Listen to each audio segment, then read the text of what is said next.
आउज़ुबिल्लाहिमिनश्शैतानिर्रजीम बिस्मिल्लाहिर्रहमानिर्रहीम अस्सलाम वालेकुम वरहमतुल्लाहि वबरकातुहू। Hello friend, hello FMS family. उम्मीद है कि आप सभी ठीक होंगे, खैर और आफियत के साथ होंगे। एक बार फिर आपको इंटरनेट ट्रेडिंग के इस एपिसोड में वेलकम करते हैं। और आज हम फोरकास्ट करने वाले कि गोल्ड आज अपनी नोयत के लिहाज से कैसा रहेगा, कौन सा इंपॉर्टेंट इवेंट है जो कि आज मार्केट के ऊपर असरअंदाज हो सकता है। गोल्ड कल क्यों बड़ा क्रैश दिया, इतनी बड़ी मूव सेल की तरफ क्यों दी, इसके अलावा क्या गोल्ड आज रिट्रेस करके दोबारा सेल की तरफ जाएगा या फिर बाय मोमेंटम कंटिन्यू रखेगा, इन तमाम चीजों के लिए एंड तक देखिएगा।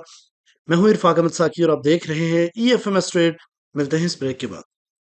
वेलकम फ्रेंड, अगर आप न्यू है अभी तक आपने हमारा चैनल सब्सक्राइब नहीं किया तो सबसे पहले चैनल को सब्सक्राइब कर ले, बेल आइकन पर क्लिक करने तक रोजाना की अपडेट आपको मिले, उसी टाइम वीडियो देखें और ट्रेड को प्लान कर सके। इसके अलावा गाइस, अगर आप चाहते हैं कि हमारे प्रीमियम और स्विंग का हिस्सा बने तो इस नंबर पे जरूर मैसेज कीजिए। सिक्स बैच के एनरोलमेंट के लिए आप हमारे साथ कांटेक्ट कीजिए। सबसे पहले जितने भी जीसीसी कंट्री के हमारे तमाम ईएफएमएस फैमिली के मुस्लिम मेंबर्स हैं, उन सबको बहुत बहुत ईद उल अजहा की मुबारक हो।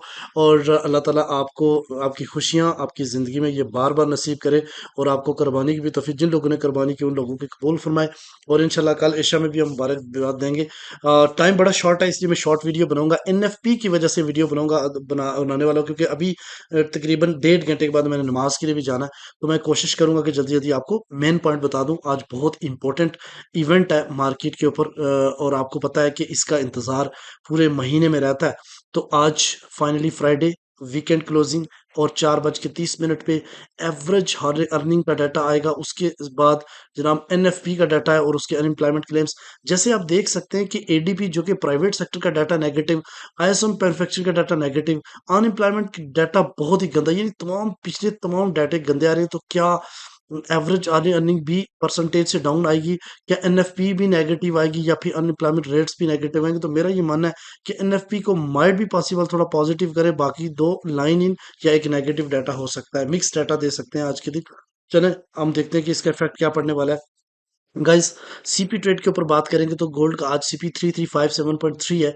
कंग्रेचुलेशन जितने भी सेल में अगर फंसे हैं तो उनके लिए कि मार्केट सीपी से ऊपर है, तो हम बाइंग प्रेफर करेंगे। पहला जो टेक प्रॉफिट रहेगा वो रहेगा 3369.8।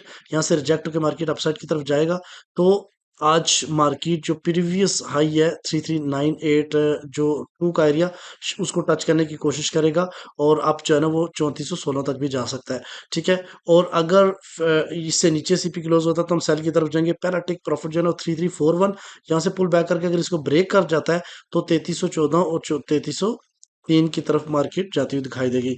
अब बात करते हैं डीएक्सवाई के ऊपर। तो डीएक्सवाई डाउन, मैंने ये ट्रेंड लाइन ड्रा की थी कल के दिन, जब से यहाँ पे एक बड़ा डाउन करने के बाद इसने रिकवरी स्टार्ट की। और रिकवरी स्टार्ट करने के बाद एग्जैक्टली देते स्ट्रेंड लाइन जहां से ब्रेकआउट हुआ था उसी से मार्केट रिजेक्ट होके डाउन साइड की तरफ आ रही है। तो ये मजीद नीचे आज के जाने के चांसेस हैं। एनएफपी में ये थोड़ा बुलिश हो सकता है। और अगर एच4 के ऊपर देखें तो यहाँ पे भी ये डाउन साइड की तरफ जाता आपको दिखाई देगा। अब जल्दी से, टाइम बड़ा शॉर्ट है तो मैं टू द पॉइंट बात करूंगा। जैसे कि गाइस, आपको पता है कि ये मैं चूंकि आज डेली के ऊपर बात करूंगा, और सॉरी डेली के ऊपर नहीं बात करूंगा, आज H4 H1 और H4 के ऊपर बात करूंगा ताकि आपको आसानी से समझ आए। ये मैंने चार्ट अपने प्रीमियम ग्रुप में भी दिया था और मैंने इसलिए ये किया था ताकि आप लोगों को बआसानी ये चीज़ समझ आ सके। गाइस, ये सपोर्ट है यहाँ पे, लास्ट मैंने ड्रा करके दिया था, और ये ट्रेंड लाइन जहाँ से मार्केट ने सपोर्ट ली है और अपसाइड की तरफ गई। कल डोनाल्ड ट्रम्प ने चाइना के ऊपर बात की कि हमारे मामलात ओके होने जा रहे हैं, जिसकी वजह से मार्केट ने एक स्विंग हाई लगाया और फिर दोबारा मार्केट ड्रॉप होती ही चली गई।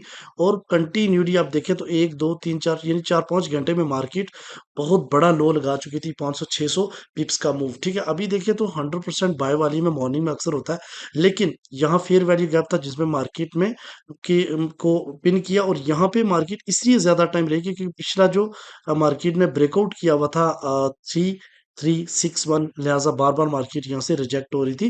कल हमने इधर से सेल सेटअप भी दिया था जो कि जबरदस्त प्रॉफिट बना। और यहाँ पे गाइस मैं आपको बताता चलूं अभी आगे क्या होने वाला है।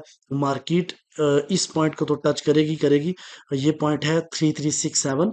और यहाँ से पुल बैक करे, अगर पुल बैक करती है, रिट्रेस करती है अगेन 3361 या 60 से, तो फिर मार्केट जाएगी अपना पहला रिट्रेसमेंट के लिए। पहला जो रिट्रेसमेंट मार्केट का ओवरऑल है, 1 मिनट दीजिए, सॉरी शायद ये मिस्टेक, मैं रिट्रेसमेंट वाला एरिया सेट करता हूँ।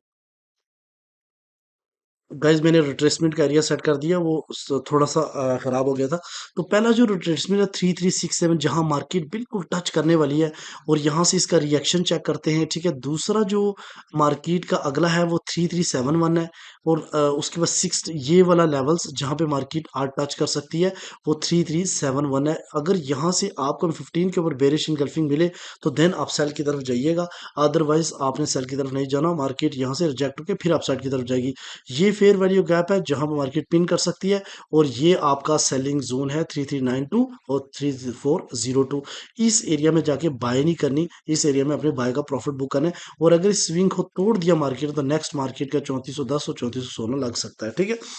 अब आते हैं कि अगर तो मार्केट इन रिट्रेस एरिया से रिजेक्ट हो जाती है, ठीक है, तो फिर क्या करेगी? फिर इस ट्रेंड लाइन का इंतजार करें। अगर इसको ब्रेक करके नीचे इस पॉइंट को, यानी 3333 बहुत ही इंपॉर्टेंट, क्योंकि लास्ट लो लगा हुआ है, और अगर इसको मार्केट टच करके वापस इससे रिजेक्ट हो जाती है इस ट्रेंड लाइन से, तो देन इस फेयर वैल्यू का टच करेगी और मार्केट आपको अच्छी बाइंग देगी 3313 और 3302 से, ठीक है। ये बात ध्यान में रखनी है, आपने करनी बाइंग ही है।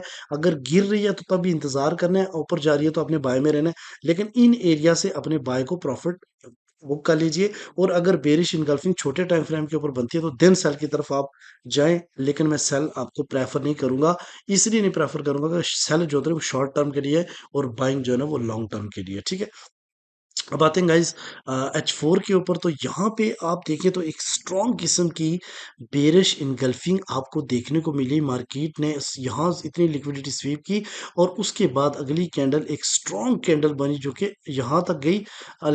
मेरा ये ख्याल था हमने स्विंग हमारी बाइंग एक्टिव थी, और इसका असर थोड़ा सा हमने नीचे किया था। अल्हम्दुलिल्लाह वो रिटर्न नहीं हुआ, वापस मार्केट पुल बैक कर गई, और इस वक्त हमारा जो है ना प्रॉफिट में चल रहा है। और यहाँ पे गाइस मैं आपको बताऊं कि ये वाला लेवल बहुत ही इंपॉर्टेंट है, 3334 का। ये बहुत ही इंपॉर्टेंट लेवल्स है, जो लास्ट लो लगा हुआ था। इसको इस जब तक इससे नीचे नहीं जाती ना, आप बड़े सेल की उम्मीद ना रखें। यहाँ से मार्केट पुल बैक कर सकती है, और ये वही रिट्रेस एरिया मैंने आपको पहले भी बता चुका हूँ H1 के ऊपर। अब यहाँ पे इस वाले लेवल पे आपने नजर रखनी है, ठीक है।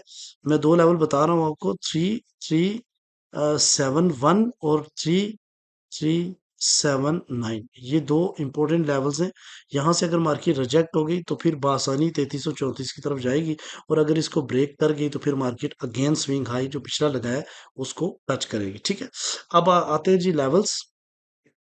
सबसे पहले मैं आपको जब को रेजिस्टेंस पहले बताऊं तो 3371 पहली रेजिस्टेंस है कि मार्केट का जो पिछला H4 की रिट्रेसमेंट है उसका 61% है। उसके अलावा R2 की बात की जाए 3388, उसके अलावा R3 की बात की 3399 और स्विंग हाई है, ठीक है। सपोर्ट की बात की जाए 3345, 3332 और 3313 और 3309 का एरिया बहुत ही इंपॉर्टेंट आज लेवल्स हैं, माइंड में रखिएगा। ये वाला लेवल्स और ये वाला लेवल्स, इनको मार्केट हीट कर सकती है, क्योंकि आज है NFP और मार्केट बहुत तेजी के साथ मूव होगी। तो आज मैं अवेलेबल नहीं हूँ गाइस, जितना टाइम मिलेगा मैं इंशाल्लाह प्रीमियम में बताऊंगा, क्योंकि आज हमारी है ईद, तो आज मैंने कुर्बानी वगैरह करनी है, तो मैं उधर बिजी हूँ। मिलते हैं नेक्स्ट वीडियो में, अपना रखिएगा बहुत सारा ख्याल। लव यू ऑल, अस्सलाम वालेकुम, दुआ में याद रखिएगा। बाय।